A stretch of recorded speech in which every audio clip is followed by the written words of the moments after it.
నమస్తే, welcome to our voice. నేను journalist నవత. ఇప్పుడు నేను చెప్పబోయే వార్త మనందరం భయపడాల్సిన అంశం.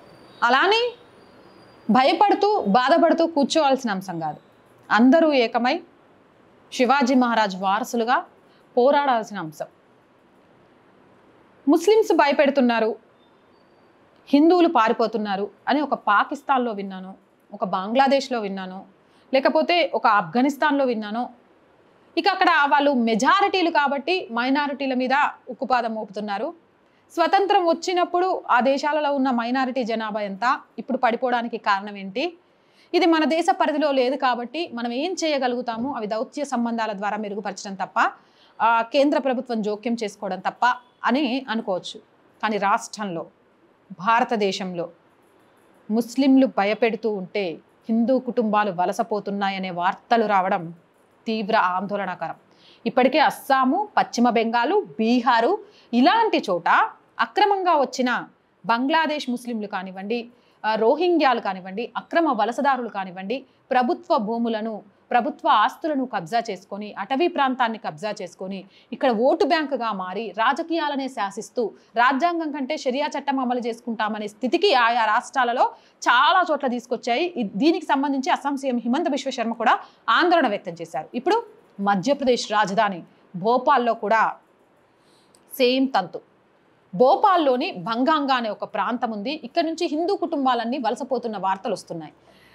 ఎందుకు వెళ్ళిపోతున్నాయి హిందూ కుటుంబాలన్నీ వలస అని తీవ్ర ఆందోళన వ్యక్తం చేసిన సమయంలో అక్కడ బయటపడ్డ విషయం ఏంటంటే, స్థానికంగా ఉండే ముస్లిం ఛాందస్తులు హిందూ కుటుంబాలను తీవ్రంగా వేధిస్తున్నాయని, ఏం చెయ్యాలో తెలవక హిందువులు వలసపోతున్నట్లుగా తెలుస్తోంది.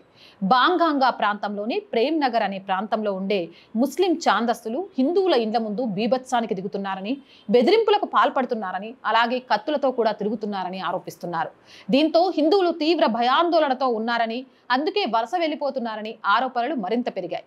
విషయం తెలుసుకున్న విశ్వ హిందూ పరిషత్, బజరంగ్ దళ్ నేతలకు ఈ విషయం తెలియడంతో తీవ్రంగా మండిపడుతున్నారు. ముస్లిం ఛాందస్సులను నిరసిస్తూ నిరసనకు దిగారు. భాంగంగా ప్రాంతంలో ప్రజాస్వామ్యయుతంగా నిరసన వ్యక్తం చేస్తూ హనుమాన్ చాలీసా పారాయణం చేశారు. పోలీసులు వెంటనే ఈ ఘటనపై లోతైన దర్యాప్తు చేసి ముస్లింలపై కఠిన చర్యలు తీసుకోవాలని, హిందువులకు రక్షణగా నిలవాలని డిమాండ్ చేస్తున్నారు.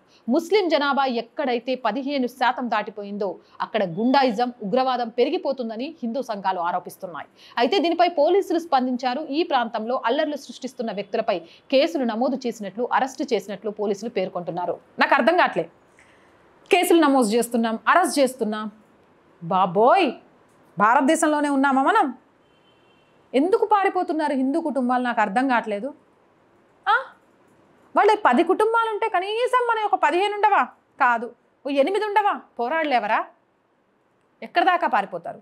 ఈరోజు భోపాల్లోని బాంగాంగా నుంచి పారిపోతున్నారు. ఆ పక్క గ్రామంలో అలానే అయింది. ఆ రాష్ట్రంలో ఎక్కడికి పారిపోతున్నారు? హిందువులు పారిపోయి బ్రతకడానికి భారతదేశం తప్ప ఇంకో ప్లేస్ లేదు. హిందువులే కాదు, ఆఖరికి ముస్లింలు పారిపోయి బ్రతకాలన్నా ఈ భారతదేశానికే రావాలి. లేకపోతే ఈ రోహింగ్యాలు, అక్రమ వలసదారులు, ఆఖరికి బంగ్లాదేశ్ మాజీ ప్రధాని షేక్ హసీనాతో పాటు తలదాచుకుంది ఎక్కడ? భారతమాత ఒడిలో. ఎవరిని ఎక్కడి నుంచి తరిమి కొట్టినా, ఎవడు ఎక్కడ మైనారిటీగా మారి వాళ్ళ మీద ఆధిపత్యం కొనసాగిస్తున్నా వాళ్ళు పారిపోయి రావడానికి ఒక దేశం ఏదైనా ఉంది అంటే ప్రపంచ చిత్రపటంలో అది నా భారతదేశం మాత్రమే. అలాంటి భారతదేశంలో మెజారిటీగా ఉన్న హిందువులు పారిపోతూ ఉంటే వాళ్ళు పారిపోవడానికి ఇంకొక హిందూ దేశం లేదు. ఈ దేశాన్ని కాపాడుకోవాలి, ఆ ధర్మాన్ని కాపాడుకోవాలి. హిందువులు అంటే చావ చచ్చి పారిపోయే పిల్లులు కాదు, తిరగబడితే పులులు, ఛత్రపతి శివాజీ మహారాజ్ వారసులు అన్నట్టుగా ఉండాలి. ప్రతి ఇంట్లో కూడా దసరా వస్తోంది, ఆయుధ పూజ చేయండి. మనం చేసే ఆయుధ పూజ ఎదుటోటికి భయం పుట్టించాలి, మన వైపు చూడాలంటే వణికిపోవాలి. అలా చేయండి ఆయుధ పూజలు. అన్నా కదా అని కత్తలు కటార్లు పట్టుకొని మేము అవసరం లేదు. పులి పంజా విసురుతుంది అని తెలిసే భయపడతారు. అది పంజా విసిరే టైం కోసం ఎదురు చూస్తుంది చూడండి, అలా ఎదురు చూసి పులిలాగా భయపెట్టండి. కానీ పిల్లుల్లాగా పారిపోకండి. పోరాడితే పోయేదేమీ లేదు, బానిస సంఖ్యలు తప్ప. పుస్తకాలలో రాసిన ఔరంగజేబు, అక్బరు, బాబరు, బీర్బల్ కథలు అబద్ధం. అది మన చరిత్ర కాదు. ఆనాటి మొట్టమొదటి విద్యాశాఖ మంత్రిగా ఉన్న ఒక వ్యక్తి తన మతాన్ని కాపాడుకోవడం కోసం అసలు చరిత్రను పక్కదో పట్టించి అలాంటి మూర్ఖుల చరిత్రను మన చరిత్రలో చూపించి వాళ్ళు చాలా గొప్పవాళ్ళు, హిందువులు కనీసం గుళ్ళు కూడా కట్టుకోవడం చేతగాని వాళ్ళు అనేలాగా చూపించారు. కానీ నిజమైన మన వారసుల చరిత్ర తెలుసుకోండి. ఒక్కసారి వాళ్ళ చరిత్ర తెలుసుకోవడం మొదలు పెడితే రక్తం మరిగిపోతుంది. ఈ దేశాన్ని ఆక్రమించాలని, ఈ ధర్మాన్ని వినాశనం చేయాలి అని చూస్తున్న వాళ్ళ మీద పంజా విసిరిన పులుల్లాగా ఎగబడి ధర్మరక్షణలో సమిధలుగా మారుతారు. పారిపోకండి. ఏదేమైనా చాలా చాలా చాలా బాధగా ఉంది, అంతే ఆక్రోషంగా ఉంది, మిక్స్డ్ ఎమోషన్స్తో ఉంది. ఎందుకు అనంటే నా దేశంలో నేను పారిపోయే పరిస్థితి వచ్చింది అంటే ఏమనుకోవాలో అర్థం కావట్లేదు. భయం అనుకోవాలా, లేకపోతే ఓటు బ్యాంకు కోసం పరితపిస్తున్న రాజకీయ నాయకుల చాతగానితనం అనుకోవాలా, మనం ఏమీ చెయ్యలేము అనే భయపడుతున్న హిందువుల మనస్తత్వాలు అనుకోవాలా? ఇంత జరుగుతున్నా పుట్టిన ఊరునైనా వదులుకోవడానికి ఇష్టపడుతున్నారు కానీ పోరాడదాం అనే ఆలోచనలు వాళ్ళలో రగిలించలేకపోయిన సమాజాన్ని అనుకుందామా? మీరే చెప్పండి. మీ అభిప్రాయం ఏదైనా నిస్సంకోచంగా కామెంట్ సెక్షన్లో అందించండి. మోర్ వీడియోస్ కోసం ఆర్ వాయిస్ ఛానల్ వెంటనే సబ్స్క్రైబ్ చేయండి. చాలామంది వీడియోస్ చూస్తున్నారు బట్ సబ్స్క్రైబ్ చేయడం మర్చిపోతున్నారు. So please subscribe our channel. Content బాగుంది అనిపిస్తే లైక్ చేయండి, షేర్ చేయండి. అలాగే ఆర్ వాయిస్కి ఆర్థికంగా చేయుతగా నిలవండి. ఆర్థికంగా ఆర్ వాయిస్కి సపోర్ట్ అందించాలి అంటే సబ్స్క్రిప్షన్ పక్కనే జాయిన్ అనే బటన్ ఉంది. 1 to 5 లెవెల్స్ ఉన్నాయి. ఏదో ఒక లెవెల్లో సపోర్ట్ చేయండి.